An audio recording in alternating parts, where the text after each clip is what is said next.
Is there an end to history? Whereas most generally think of history as a record of past events, philosopher Georg Wilhelm Friedrich Hegel considered it to be a rational process, moving towards completion. Make no mistake, by end of history, Hegel wasn't prophesizing the end of the world. But to discover what he did mean, we must first ask ourselves, what is history?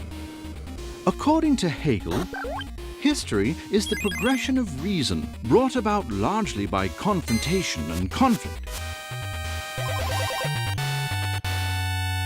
For example, if a group of rebels siege a castle, we have two opposing forces, the establishment and the challenger. Through this conflict, the opposing ideologies will collide and produce a new establishment. Like the one before it, this idea will eventually invite upheaval, and the dialectical process, yielding heightened rationality, will continue. But such changes don't occur randomly. To Hegel, history is pushed forward by freedom, mankind's essential nature.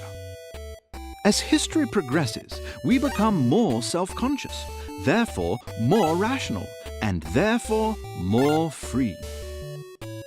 For example, as a warrior gains more experience points, he is granted more skills. The more skills he gains, the more choices he has in combat, and thus he is freer. As the ages pass, we have become more free. During the Age of the Orient, only the ruler was free. In ancient Greece, some were free.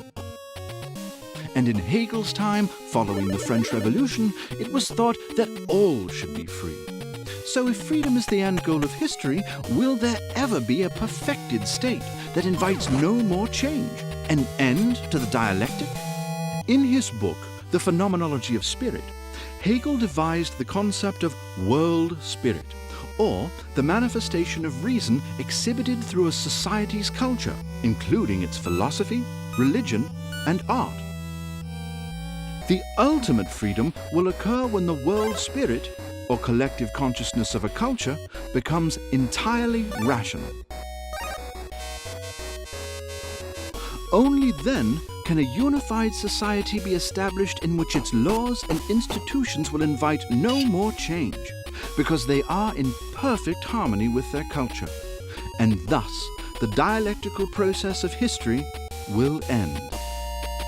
Hegel's philosophy of history inspired some of the most important thinkers of the 19th century, including one young poet who would one day become one of the world's most influential figures.